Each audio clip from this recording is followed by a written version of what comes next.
Hi there, I'm Jennifer Lane, board member with Californians for the Arts, California Arts Advocates, and we'll just wait another minute while some folks are logging in. Do you want to explain the prompt that you put in the chat? Yes, yeah, I'll do that in the welcome as well. But in the chat, we encourage you to go ahead and introduce yourself. You can include your name if you're an independent artist or affiliated with an organization. And you are also welcome to include a land acknowledgement. There's a link in the chat if you want to locate the ancestral land of your city or county.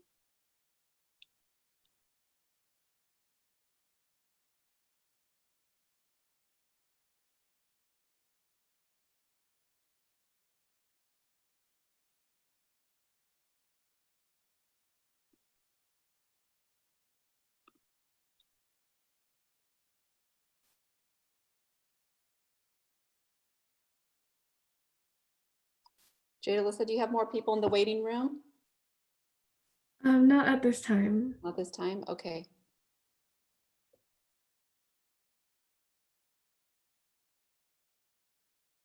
All right. Okay, well, we'll go ahead and get started then. I like to start on time. Again, my name is Jennifer Lane. I'm by day executive director of the San Benito County Arts Council. And as I said, also a board member with Californians for the Arts, California Arts Advocates. It's nice to see everyone, and it's nice to see some familiar faces and some new faces. This is the second of our regional Central California regional conversations. We had one in the summer, and folks from the Central California, which included, how many counties did we have? It was quite a few, but it was from north of Santa Cruz County down to Ventura, and then from Monterey all the way over to Mariposa and Kern County and Merced, Modesto, and Fresno. So it's a large region. And after we met over the summer, everyone said that they'd like to meet again soon. With Californians for the Arts, we're planning statewide to have regional conversations at least twice a year. But what we heard with the first conversation was our region had not had a lot of opportunity to connect and network either virtually or in person. So we wanted to kind of have these meetups a bit more frequently. So I'm very happy to be hosting today along with my fellow board member, Kara Koger, and our executive director, Julie Baker, and one of our staff members, Jada Alyssa. So we're all here today. And today will be very informal. So we'll start with just an overview and updates on advocacy and policy issues at the state and federal level. And then we'll leave plenty of time for Q&A and just to kind of hear what everybody's thinking about, feeling, and what you'd like to discuss. So with that, over to you, Julie. Terrific. Thanks, Jennifer and Kara, for hosting. Apologies that we had one earlier scheduled and we then canceled it and then redid it here. But as you can imagine, there's so many, I know for everyone, moving pieces and parts right now in our work that juggling all the balls is I think the challenge, and then keeping some sanity in our lives at the same time, which is what we look to for the arts to do. So thank you to all the arts practitioners here on the call and the people that are running the organizations. Sarah, I was just in Santa Barbara, so I know that image well. I just took a photo of that myself, and was in the funk zone and totally loving it. So for those who are in Santa Barbara, thanks for having the funk zone. That was cool. Yeah, it was cool. The work that we're doing here, goes from both federal to state. And just a quick overview on federal, which is sort of a sad story, as I think everyone who knows who's following what's going on at the national level is that really nothing is happening right now in terms of the second stimulus package, which was very disappointing. We basically thought that that was going to be the case, but it was confirmed in that the Senate has adjourned for right now. So nothing's going to happen before Tuesday, clearly. Then Tuesday's outcome will inform what happens in terms of federal advocacy, particularly for the arts. And then you have sort of either the lame duck session, whatever is going to happen in this last 2 months of the year. Hopefully still we'll see some sort of stimulus come at the end of this year. I think there's a lot of need. What we know that we need to advocate for. There's a long list, and I am the state captain for Americans for the Arts. But one of the main components is state funding. And why that's important is hopefully some of you, and if you were, I'd love for you to start to share that with me, access some CARES Act funding. Whether you receive that through PPP, PUA, PUI, all the different acronyms, or if you receive directly funding from your city or county that allocated it to the arts and culture. We had a lot of that throughout the state. And that's really helpful for us to know and to track, because one of the things that we constantly have to do in advocacy is show how public monies are being utilized, and how they are effectively transforming communities, transforming people's lives, providing benefits, all of those sorts of things, in order to continue to argue for increased and sustained funding for the arts. So if you did receive some of that, it would be great for us to hear. You can even add it in the chat. Yeah, I got CARES Act funding. It would be interesting to know if you got it, like I said, directly from your city or county in terms of arts grants. And in our conversation, it'll be good. We can also talk about it then. It's important for us to also understand like how you're sustaining. How are you sustaining right now? Because that's going to be, unfortunately, I don't think that the outlook for next year is going to be any rosier. I'll just be honest with you. We know that it's going to be difficult for the arts to reopen to the degree that is going to allow us to earn the revenue that we have in the past. So we're going to be very dependent upon public and private donations and revenue. Specifically on guidelines, when we did the regional conversations, a lot of what we heard from people is that there was a need for the state to issue reopening guidelines. Terry, who's on the call here, and I, as well as about almost 50 people now, have been on a statewide task force on reopening arts safely that Californians for the Arts has adjourned or convened and put together. And really in our work to direct that education and specific advocacy to the state to say, we're not even listed. So live events, as you might notice, are not even listed under industry guidelines at all, right? And so we are sort of knocking on the door saying, I have my first correspondence, I think, with the office that releases those guidelines, which is GoBiz, I think back in June or July. We reached out to them and said, when's this going to happen? And as you might recall, when Newsom first started talking about COVID, he basically said it's phase 4, which, now it's yellows and orange and reds and purples. But in the beginning, it was phase 4, which essentially meant when there's a vaccine, we can reopen live events. Well, that made sense in March when we thought this would last 3 months. It doesn't make sense today when you're asking an industry to be shut down for 18 to 24 months. It's just not feasible. It's also not realistic. We know that people are going to do events, and they're going to do them potentially without guidelines, which actually is much more dangerous. And so this has been our primary argument to the state, which is that you need to issue guidelines because people are already having events and they're doing it without safety precautions. And we're concerned that this is actually going to contribute to the spread. And also it's going to come back to the arts sector as the sort of like, we're the big spreaders, which we certainly don't want. It's already sort of been the narrative for the arts, which is that we're the ones who are spreading it, could potentially spread it if we gather. So we really need to sort of harness that narrative in a better way to say that we can do it and we can do it safely. What we have achieved thus far with the state is that they did confirm in multiple emails that anyone can do at any tier. In other words, it doesn't matter what your county is in, yellow, orange, red, purple, can do indoor live streaming without audiences. They have not issued state guidelines. What they have said on the state's website is that if your county will allow it, they are fine with it. So in other words, that's up to your own county to say, yes, we're okay with indoor live streaming, no audience. What they refer to in terms of guidelines, or what's I think it's called Schedule J from the County of Los Angeles, that created film, TV, and music production guidelines. So reality is money, right? So TV, music production, very important to California's economy. It was one of the first things that they allowed. So those guidelines are there. We have them on our website. We've shared them in emails as well. We've confirmed that anyone in any county can do this if your public health officers allow it and your public health department will allow it. What we were hearing in our task force consistently is that it's very inconsistent across counties. Some counties are saying, sure, we'll work with you. We'll do, even in my county, Nevada County, they're allowing outdoor live performances with audiences. We're in the orange tier. So it really was dependent on the county and how flexible your public health officers are and how much they're willing to prioritize your sector in the work that they're doing within your county.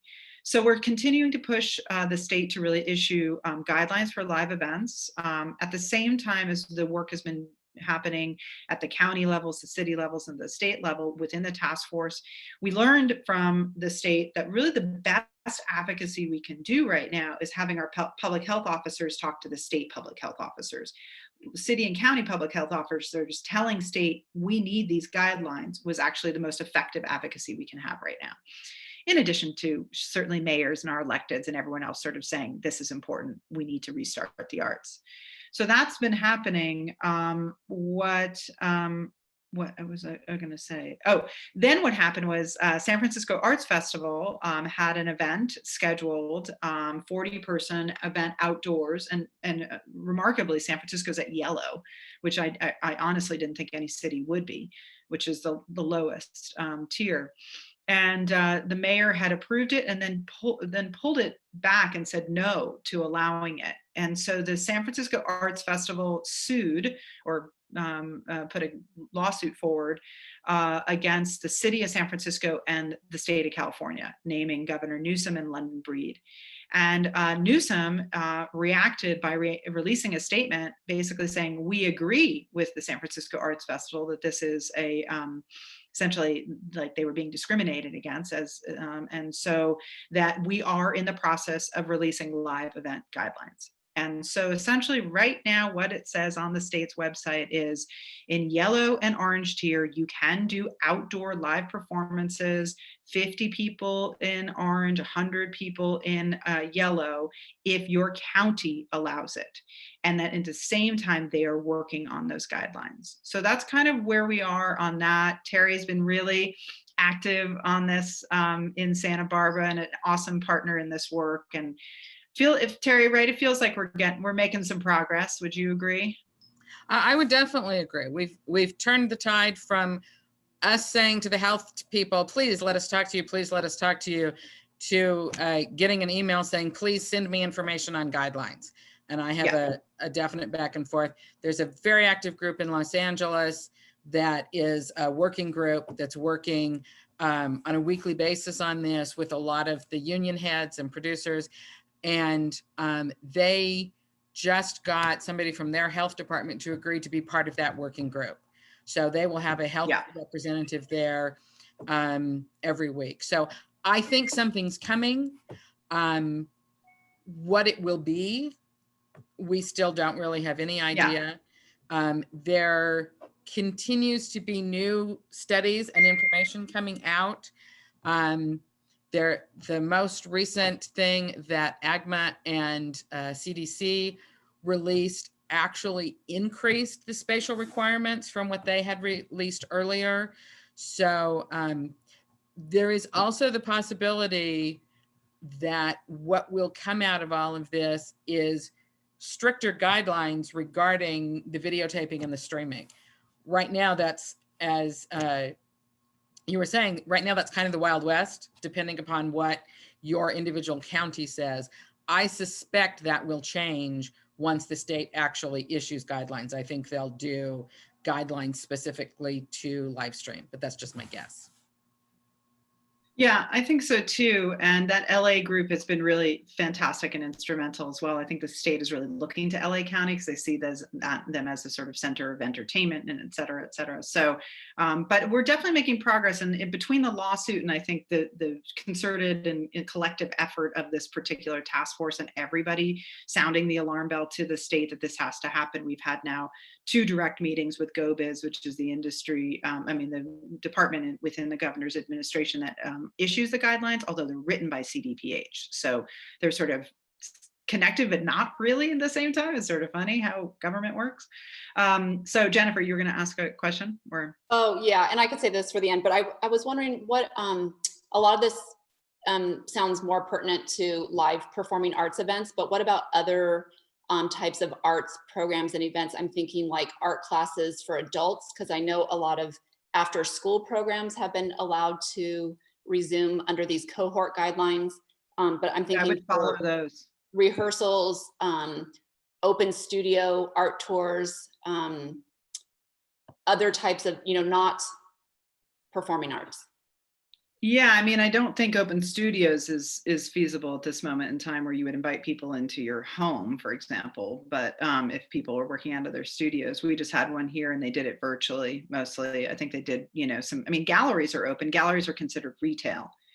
So it depends on but galleries are open. Museums are also open, except for at the purple tier, although there's a lot of push to change that, because LACMA is the only museum in large institution that is not open in the United States at this moment. So there's a lot of I think what, the reality is, I just got an email from GoBiz actually. The reality is, what is the reality? That distracted me, sorry. We really, everything will change depending on what tier you're in. And I think what Terry is saying is absolutely correct. We could, by pushing for these guidelines, things could become more strict, right? Because, and whatever is more strict is the one that you would have to adhere to. So if your county is more strict, then you got to go with what the county says. If the state is more strict, then you have to go with what the state says. So, but I definitely feel like we've made it so that they've actually started to prioritize live events as an issue. I think, Jennifer, most of the other types of arts delivery are seen within current guidelines, whether it's through, you could look at schools, you could look at retail, movie theaters, et cetera, et cetera. One of the sort of breakthrough moments that we had with them, with CDPH and GoBiz, was for them to sort of start to say, we see you more like movie theaters, which was actually good for us, because as you can see, movie theaters there's a lot of openings for movie theaters. So they just said, oh, but audiences are different, which I thought was interesting. They're like, the audiences for live events are really different than movie theaters. But it's like, yeah, well, it depends. If it's Rocky Horror Picture Show, not so different, right? But anyway, so that's what's going on with guidelines. We can certainly have a conversation, talk more about that.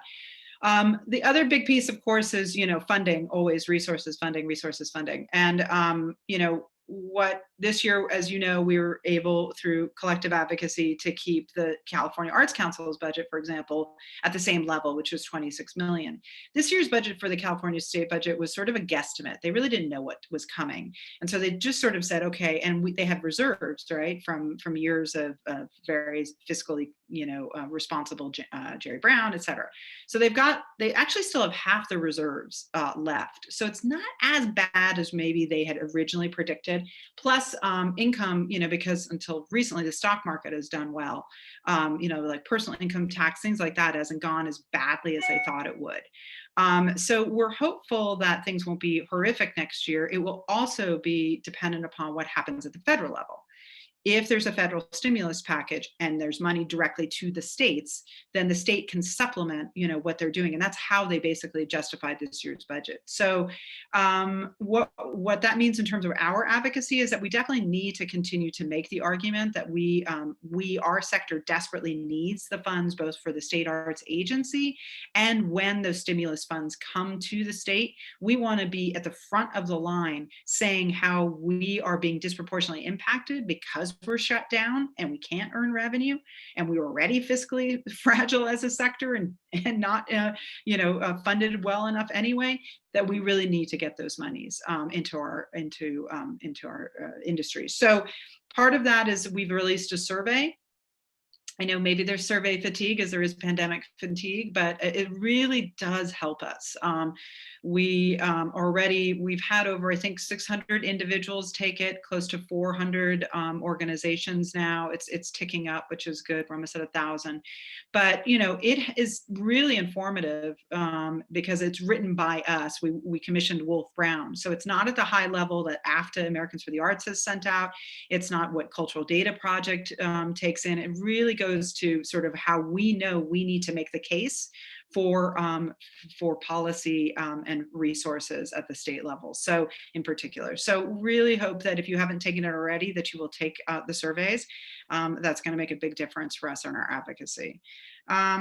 And then finally, you know, we definitely will continue to work on jobs creation strategies, WPA-like programs at the state level. We've got a lot of legislators interested in that concept, as well as sort of like the same idea around artists or second responders. How do we actually take that narrative and put that into policy? What does that mean? Like, how do we actually make sure that artists are legitimized as essential workers during a crisis, during any time really, but right now we're in a crisis. How do we get seen in terms of the work that you're doing in your communities as vital and important, but not just as a nice to have, but as essential and paid for? Because this is the big disconnect, right? We don't, as artists, often we continue to produce our work, but we're not necessarily getting paid for it. So once we can really start to change the legislators and policymakers' concepts around perceiving artists as essential, as part of the process, as part of our recovery, that's going to make a huge difference in setting precedent for us to be able to get access to other types of resources, maybe even FEMA funds, things like that. So we're kind of trying to figure out lots of creative ways, as we all do, to access monies for the arts. And then finally, just, you know, I know that a lot of people, a lot of our work before COVID in the legislature was around AB 5, which then this year became AB 2257, which was the follow-up legislation that cleaned up AB 5. It'll continue to be cleaned up. We had a 75-minute webinar with the author, Lorena Gonzalez. It was really important to have that time with her. I'll be honest with you, even if I met with her in Sacramento, we would never have gotten that much time. So that's one of the benefits of people being stranded at home, is that we get more time with our electeds. And so I encourage you to also reach out to your own, because you will get more time with them. They're all sitting at home too. They're not going from the same level of, you know, running around a building. And what she basically said to us was that she's still open, which is great. The door is not closed to further exemptions, that she does understand the impact to particularly small budget arts organizations. She's interested in looking at a collective model. The bottom line is that if there's any sense that you are being controlled, that you have controlling the manner and means in which people work, it is very difficult for them to figure out an exemption under AB 5, because you have to go back to the Borrello test. I don't need to go into all the detail of it, and I'm happy to talk to anyone one-on-one about this, but it's a difficult labor kind of employment issue that is truthful, that in some ways many of arts organizations were out of compliance with Borrello. So if you can't be in compliance with Borrello, you're never going to get an exemption from AB 5. So that's one thing she made very, very clear, and we knew that already. But she did open the door for further negotiation, and so I think that's a really good sign. She also said a good thing, which is that California should be number 1 or number 2 in state funding for the arts, not number 26. Which that's very encouraging, because she's a powerful lawmaker, head of appropriations for the assembly side. So I'll stop talking. I'm sorry if I ramble. Happy to answer any questions or just have a conversation around what's going on. Thanks, Julie. And thank you, Jennifer, for kicking the meeting off. I'm going to open this up to just kind of a free-form conversation in just a second, but I do want to reiterate what Julie was saying about the data and how important the survey and how important that data is. I dropped the links for both the individual artist survey and organization surveys into the chat, and feel free to reach out to myself or Jade Alyssa or Jennifer or Julie if you need more information about that survey. But I would definitely encourage you to fill it out for you, either individually as an organization, and please push it out to your network. Be good if we get Central California well represented in the data. We are a super diverse and complex part of the state, kind of underrepresented sometimes. So I think the more we can do to push it out there, the better. And I had some like ideas for prompts, but we're a pretty small group, so I think we can have a pretty kind of casual conversation here. And then so I think maybe we could just start by talking about what are you doing to keep yourself afloat, to get yourself to the point where you are right now. How are you responding? Have you received CARES funds, funding? Are you receiving other kinds of support? Basically, how are we being scrappy right now? So I'll just open it up to anyone who wants to kind of let us know what's going on. Basically, just collecting qualitative data that kind of complement the survey's quantitative data.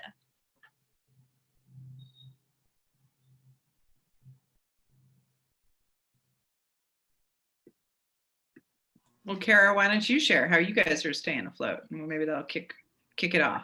I can do that. And then I see Terry too is also ready Okay, to go. Yeah, we're very small here in Mariposa. Mariposa is in the Central Sierra foothills, and we include Yosemite. And so we have been significantly impacted in terms of our funding from the county that we get from TOT dollars, because Yosemite's just been closed, or you have to have a reservation, and people aren't staying so much in Mariposa. So we're really, our county is taking a huge hit. We did get a PPP loan, but our county was really cagey with any CARES money that came to the county level. And I don't know where that is. I know a lot of it went into like a Safe Street Pavilion thing to support restaurants reopening, so they could, you know, be at greater capacity than just 20 in their own like geographic region or area. But I'm still kind of like, and I think with my county, it's so small, I'm not even sure that people who are working at the county level quite know what they're just figuring out, and our portion is so small. And then here at the Arts Council level, I'm the director of the Mariposa County Arts Council. We've just been just trying to reduce costs, just like we just budget very carefully, and it's kind of trying to like hoard pennies away. It's not a very glamorous or interesting strategy that we have right now. We don't. Our community is a fairly poor community, so our revenue from admission-based programming is not a monumental part of our budget. Most of our programming is free to the public as it is, so we're not so much taking a hit there. And actually, we're using this as an opportunity to kind of restructure how we might do our kind of events and programming while we have a pause on it. But I would say we are mostly hitting it at the county funding that we were getting as an allocation. So that's where Mariposa is at.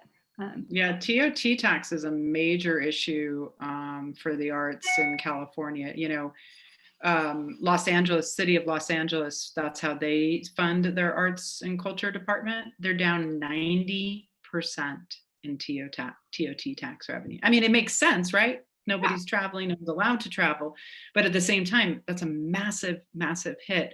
So how are we going to replenish those coffers? And it's interesting that you say that your county's sort of been not totally transparent about their CARES Act funding. They have to be. So you can certainly demand that. Yeah, there's a bit of a I wouldn't call it argument, but I mean, it's been an interesting process, and a lot of people are aware of that and making requests for that funding. So it's been interesting to like see how I do see it now possibly trickling to the community foundation after several like, oops, we wanted to do this, put it out there, then kind of pulled it back. And then I think I see it now going to the community foundation, but it's been a little clumsy, to say the least. Yeah, I'm sure that's a case for a lot of places. And but the other thing is, just a point of clarification too, is I've heard people say, but it has to all be spent by the end of the year. It doesn't. It has to be granted before the end of the year, but you don't have to spend it by the end of the year. Gotcha. That's all good information. Thank you, Julie. Yeah. Yeah. Anybody else want to share where they're at and how they're managing to get by? If I unmute myself, yes, I'm in Santa Barbara, as we said before. I'm at Center Stage Theater. We are a 130-seat black box rental venue. In normal times, we are extremely busy, and we are not really a producer. almost everything that goes on here is rentals and community-based. We don't do tours, that kind of stuff. It's very much a community space. What we have been doing is anything and everything we possibly can. We are also fortunate in that we are a small staff, so our overhead is a lot less than some of the other places in town. Sometimes it's nice to be the small kid in town. When this all first hit, my feeling was we could do one of two things. We could lay everybody off and just wait, or we could, as a small, very busy space, we had a lot of deferred maintenance and cleaning and all of that kind of stuff. So we have tried very hard to keep people employed. I do have one employee that has chosen, and that has helped. He chose to go on unemployment and to furlough, and that has helped. Particularly, you know, it started when the unemployment was higher. But what we have done is we have offered a few digital offerings. The first thing we did was just a digital arts festival, which was somewhat to help with fundraising, but really was just to do something, to have an outlet. We featured a lot of the different artists in town and did a blog post and an interview with them, let them promote whatever they're doing during the pandemic. We have also started producing we haven't live streamed. What we've done is recorded things and offered them video on demand, which is the only real income we've had from earned income side. And we've started to have a few renters come in and videotape things. I'm starting to get phone calls for people who are hoping to do rentals in December and January, again, assuming that they'll still be videotaping. In terms of the exterior funding, we were incredibly fortunate here in town to have a bank that was really great with the PPP. We got a PPP. It was a dream of easiness, thanks to Montecito Bank and Trust. We also were fortunate. We got an EIDL advance, the $5,000, and we also got an EIDL loan, which is the only reason that we're still alive. I'm not saying this just because Sarah's on the call, but we have a wonderful arts commission here in Santa Barbara, and they used some of the CARES funding combined with some community funding to do an emergency grant. I've lost all sense of time in COVID. I think it was early in the summer, but honestly, Sarah, I don't remember when the emergency grant happened. And we got one of those. So we are, trying to spend as little money as we possibly can, and yet try to be as productive and serve the community as much as we possibly can. We have started doing some reaching out to local artists and saying, do you want to come in and video something? And we'll offer it as a joint fundraiser for both of us. One of the things that it does for me is the guidelines are great, but then there's actually dealing with human beings. And there's that space, particularly because it's been such a hodgepodge, there's that space between what it tells you you have to do with a dance group and what a dance group is really comfortable with. And so I've been trying to generate some groups to come in who aren't in a financial position to rent, but that we can create a video of them, offer it through our website as a fundraiser for both us and the artists. And that lets us test out the guidelines and say, okay, there's the science. Now what makes you feel comfortable, and gets my staff trained in how do you really do this? You can do the COVID training. We've been through the COVID compliance training, but then once you actually are doing it with people, you really do need one person who's just thinking about, oh no, wait, we have to spray that down. Oh no, get your mask back on. And so we're trying to be as proactive as possible. I've never sat in so many county supervisors and other government meetings. I'm on different task forces at every level at this point, trying to stay on top of everything from the funding, from the advocacy, from the guidelines and spend as little money as possible and try not to get depressed. So that's what we're doing. Good on you. It's not easy. That's a It's lot of good exhausting. work. Yeah, yeah. It's super exhausting. Yeah, raise your hand if you're exhausted. It's definitely. I Thank think you. that, but I love the concept of also the where you created where'd you go, Terry?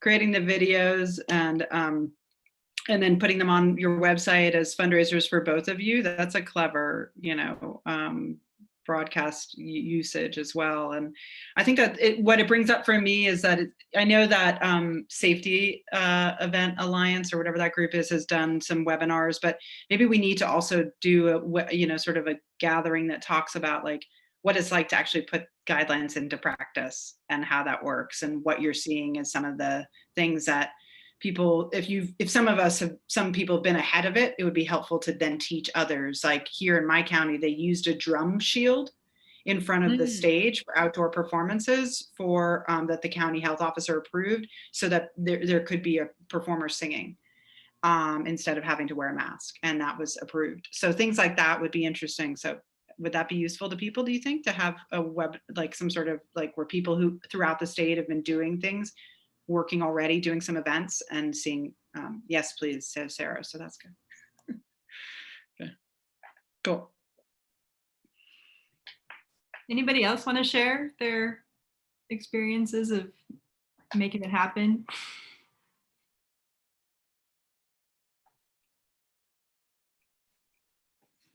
No? Something we're trying, and I'll be quick, is more recently we've gotten the chambers on board, the countywide chambers, and I think pulling back for those of you that participated in the arts and economic prosperity studies that it really hit, I think, in 17. So just the arts as small businesses angle that are in crisis. And so our chambers are starting to re-acknowledge that as an important component of their business and agreed to help lobby with us so that it's not just coming from the arts. That's terrific and such a good strategy. It's really important to look for who benefits from the arts within your community and making sure that they're also helping to represent you and talking points and case making. That's great.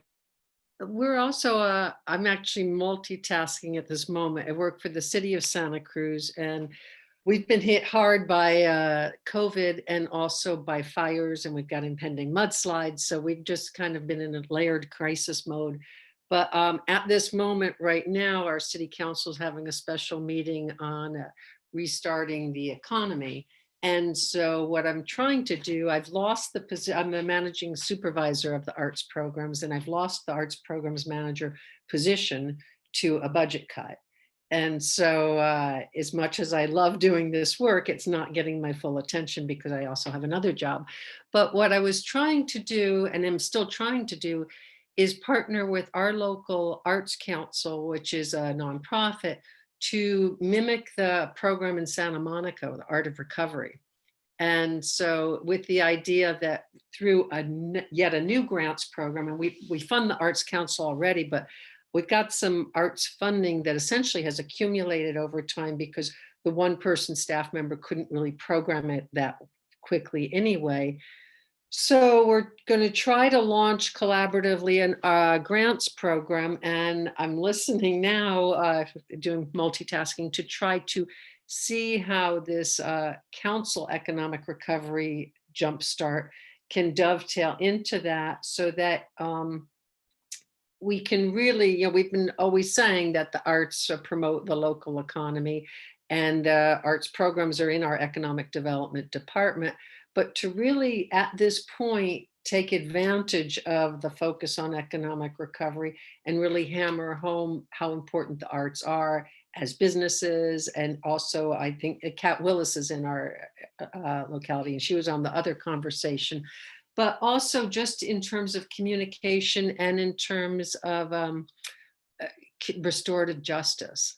We've got a lot of issues here in Santa Cruz that I'm sure we do throughout the state with the disparate impact of all these catastrophes. So that's what we're trying to do. It's a challenge though, trying to do, in our case, the city budget has been severely impacted. Like I said, we do have some arts funding from prior years.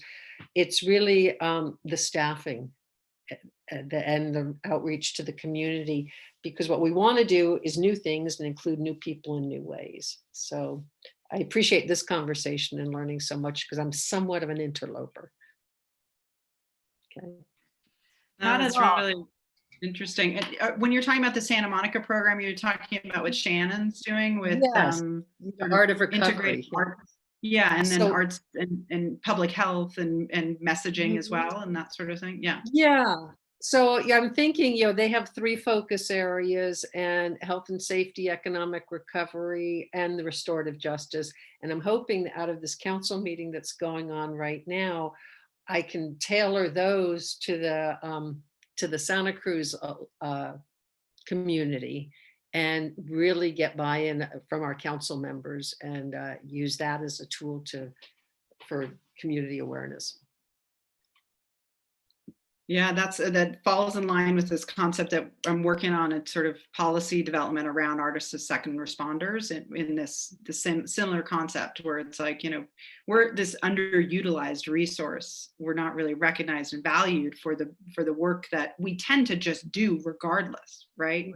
People are looking to the arts constantly for this, both the communication and for solace and for joy and for laughter and whatever it is, all the things that we need for our mental health, to get through something that's really, really devastating, both from a racial justice issues to the pandemic. We have so many things. So similar, we're trying to bring that up to the state level, and I think all of us kind of bringing that to our councils and to our supervisors and kind of hammering that home. And that actually relates to kind of what we're trying to do on a statewide basis in December, in working with California Association of Museums, Association of California Symphony Orchestras, and Cal Presenters. The 4 of us with Californians for the Arts are doing a statewide coordinated publicity campaign the week December 7th. And we will be creating a toolkit with talking points that will have the sort of the data points that you need to make the argument and the case making of why the arts are essential in this moment in time, and why we need to be not only reopened and we can do it safely, but we also need to be funded and prioritized. And so it's a coordinated campaign around that. We're doing a media training actually on November 19th that we also is free webinar that we sent out there. And that actually will also have a media specialist will talk about how to also pitch to media to get our stories told, and to make sure that you're being represented in the way that you want to be represented. So I think that's something I hope people will join in on the coordinated campaign as well. Awesome. Thanks, Julie. Anybody else want to share or move on to a different topic? I could just share briefly from our Arts Council. It's not the best, or I guess it's not great that we've gotten here, but we have been fairly insulated from, the funding cuts at the city and county level, because we receive little to no funding from our city or county. So it's not a great thing, but as a result, our organization hasn't been as heavily impacted, I think, as some others that are experiencing these big losses from like TOT and that kind of thing. So we did receive a PPP loan, and because of AB5, we hired in January on 9 teaching artists, who would have kind of been furloughed in the summer anyway because of, school closures and that kind of thing over the summer. But we were able to keep everybody on the entire time because of PPP, and we used all, the summer to do professional development. And so it was a really great feeling, because, we have these challenges of AB5 and then COVID, but it was a really good feeling to keep our existing staff and then all of our teaching artists. So really a full staff of 12 employed and safe. And just, we were as a cohort, just kind of all moving through this together. We also received some CARES Act funding indirectly. So Kara, kind of like you, our county decided to support the nonprofits by giving some CARES Act funding to our local community foundation. So we received some funding, and then we in turn used some of that funding to re-grant. We're in the process right now to local arts organizations, along with some of the CAC NEA CARES Act funding. So we were able to match that funding, and we're going to get that out the door this month. So I think one challenge that I'm thinking about is that, especially with the state funding from the California Arts Council, we had a lot of grants that we are to for programs to do this year, and we have a lot of challenges because we applied for all these programs way before COVID, and we're imagining we do a lot of things in person with actual people and venues and supplies. And so a challenge that we have really is making sure that we get the money out the door, but in a smart and efficient and judicious way. So how do we pivot these programs, but make it meaningful and authentic? And how do we spend this money and so that we're accountable to the state, right, of how this money is being spent? So I think our big concern is really looking a year from now into 21, 22, and what the funding environment is going to look like in the upcoming fiscal year. Very real concern. Phil Esparza, were you going to say something? You look like you turned your camera on for a second. No? Did we lose you? All right. Hold on. Yeah, I'm there. I'm sorry. No, don't be The sorry. It's all good. access in San Benito County isn't always the best. So sometimes it takes a while to connect. I appreciate all the discussion and points of view. I'm relatively quiet because, speaking on behalf of El Teatro Campesino, we're a small professional-based theater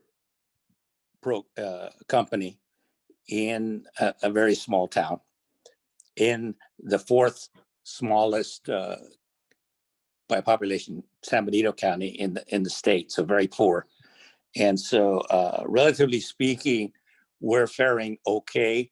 Our Arts Council is getting money out to the other arts organizations in the county. We got a little bit. We're doing well with other avenues that are out there. I think the big challenge for us is that we're able to adapt to changes in the economy with or before pandemic and whatever.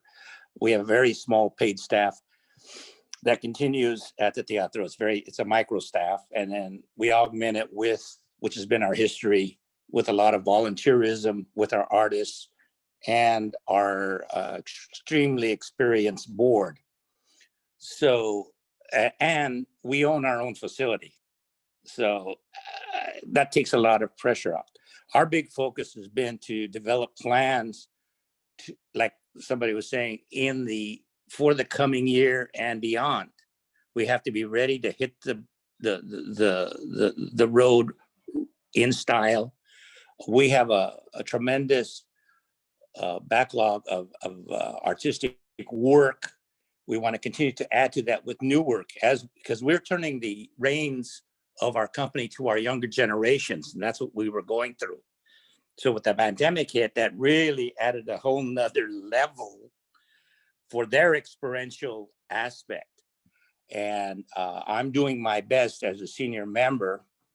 I attend a lot of these meetings, and I appreciate you inviting me, but I'm trying to get the younger people to see it as a value so that they come and get acquainted with you all, so you can get their perspective, their point of view, their aspirations into the discussion that has always been difficult from our community. And that's why I always bring it up to you saying, okay, when we're lobbying and so forth, we're very important because our community is so large and the politicians want to hear what are we doing. So we need to be engaged so this is a positive win-win scenario. So that's what we're going. Specifically in San Juan, we have some signature pieces, our Christmas shows for example, that up until last year, we're in our mission San Juan Bautista, which is the largest mission of all the missions in California.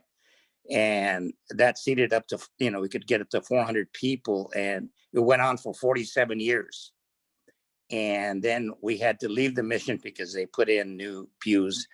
And so we were moving it into the transition of bringing those shows back into the Teatro's little 150 seat playhouse. And then the pandemic hit. So well, what that means is that we're transitioning, bringing these shows back in. We're going to continue the traditions, and we're going virtual.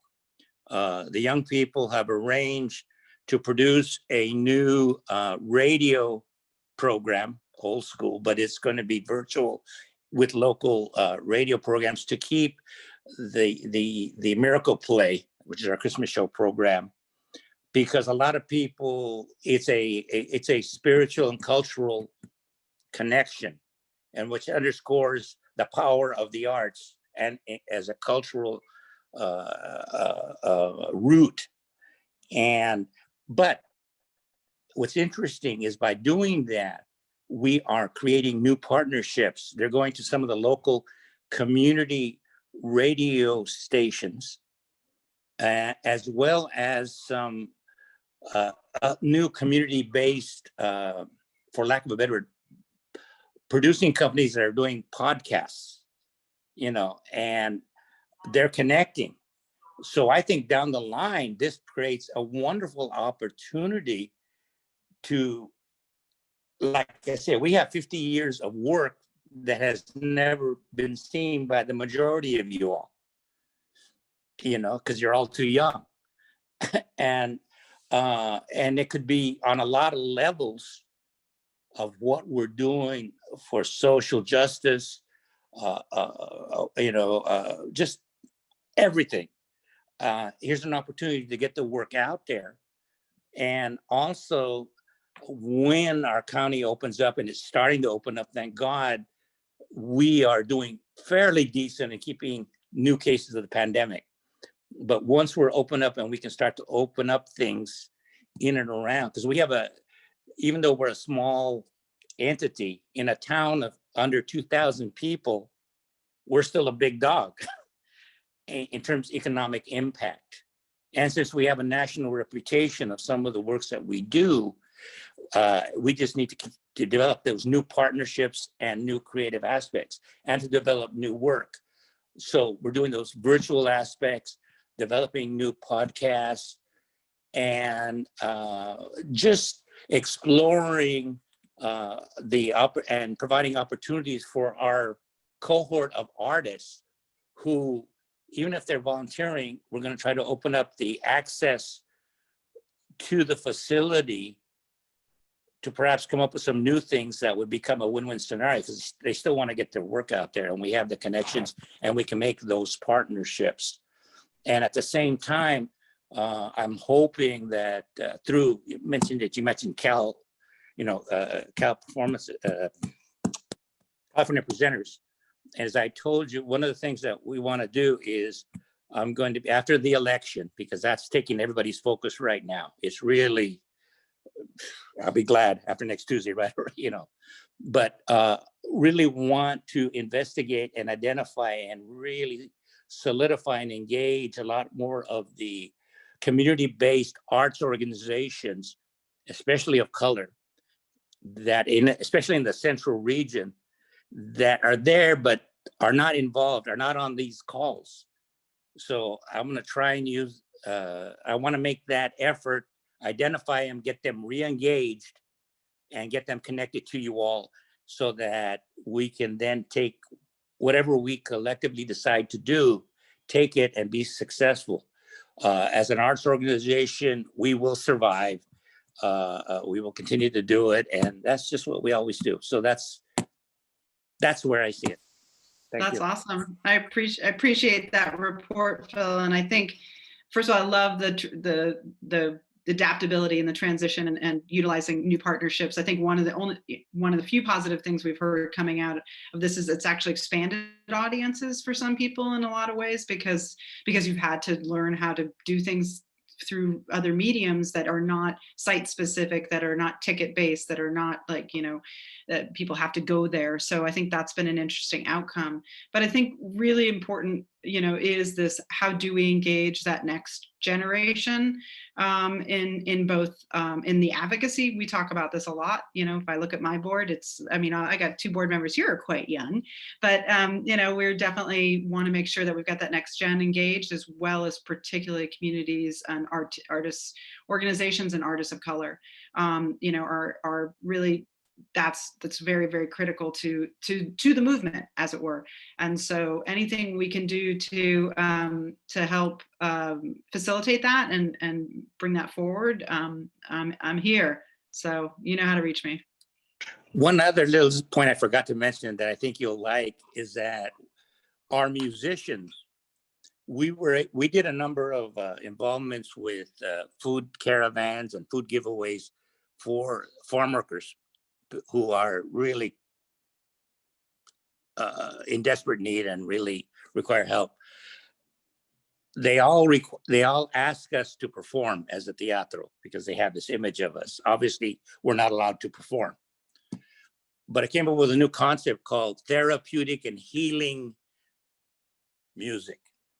And under that, guys, we were allowed to, when we gave away the food at the several caravans that we did, we had the group 12 feet away in their own separate tent.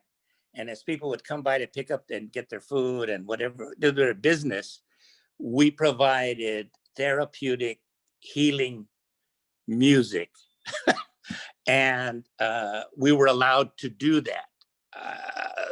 I know a lot of, and now hopefully it'll open up to even more. So, but it was just, you adapt and do what you can do. Did you get any press on that? We created our own videos and stuff because, as always, we have to do our own press. Will you send it to me? Okay, it'll be part of the Rotary. Yeah, send that to me. All right, I will do so. Thank you. Yeah, no, because there's a lot of that happening across the state.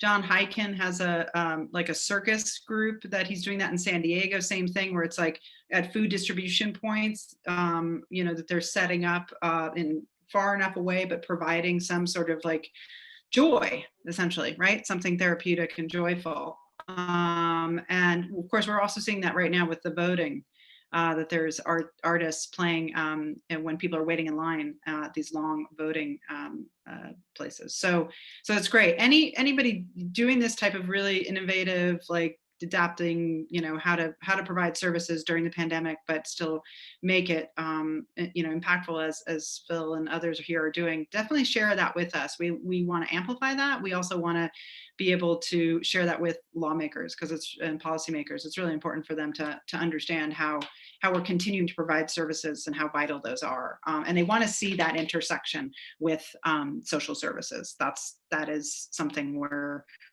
we don't necessarily lead with that as a sector. So it's important to show that is a lot of where we provide benefit. So I know it's 4 o'clock. I want to keep anyone, yeah. I just wanted, oh, sorry. No, Julie, thank you for, no, I just wanted to thank everyone for being here today. I don't know if anyone was on the Why Race workshop that the California Arts Council did today, but there was one thing that I took away that I thought was pretty powerful, and it was about community accountability, and they defined it as the act of being and staying in relationship with one another. And I think, your participation in this conversation today is part of that effort of being and staying in relationship with one another, and keeps us, able to be accountable to the communities in the larger, on a state level, that we want to support through the Californians for the Arts. So just appreciate you spending the hour with us and sharing with us what you're doing. And again, please fill that survey out. And unless Julie or Jennifer have anything else they want to add, sign up for the media training. Yeah. So that if you want to learn about that, like it is really important that we get our stories out there. And, media is one big way to do it. And if we have a statewide publicity campaign that is coordinated and everyone's hitting the streets at the same time and getting op-eds in their paper and getting on their local news and everything else, it's really going to help us to make an impact. People, Twitter, Facebook, Instagram, all of it will be hopefully all over that in that 1 week in December. So sign up for that too, because I think that, like what Phil just described, that's an amazing, story that needs to be told. There should have been someone there from your local TV station or from your local paper, So learning how to do that effectively is part of what we want to teach. And I'll Well, just the county didn't want the musicians there, so that's why they couldn't publish it. Yeah. But I want to say, I thought he figured out a good workaround. yeah, that was the second time. The first one, our city manager didn't want it, so he worked around it, but he had to go through some hoops to do that. So the second time would have been a good one. Yeah, well, I mean, he'll send you the thing, and he did a fantastic job, but he had to go through a lot of hoops to do that. Yeah.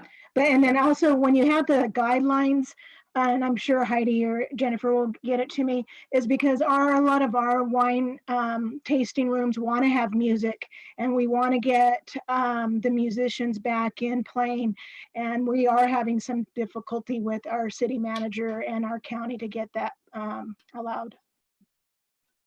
Okay, thank you. Good to know. Yeah, and Heidi Baltz is in our county. So Heidi, I can connect with you on that. I'm sure you'll post it. I'm sure you'll do everything. I just wanted to make sure we can get that to our restaurants and our wine bars to, have them get hired. Good to know. Thank you. Yeah, and if I could just close with a couple things to, sort of mentally plan for. For programs with Californians for the Arts, we are planning to do a convening of state and local partners in mid-November. Julie had mentioned also the media training on November 19th. We're hoping to do another round of regional conversations, I believe, in the winter. And then we'll start with some advocacy trainings to gear up for Arts, Culture, and Creativity Month in April. So that's kind of the lookout for the next few months, and you'll have a chance to, or we'll all have a chance to reconnect with each other very soon. All right, just also a shout out to Jade Alyssa for helping coordinate this. Really appreciate that. And with that, I hope you all have a great Thursday and a good weekend, and see you somewhere. All right. Stay safe, everybody. Stay well. Bye, thank you. Bye.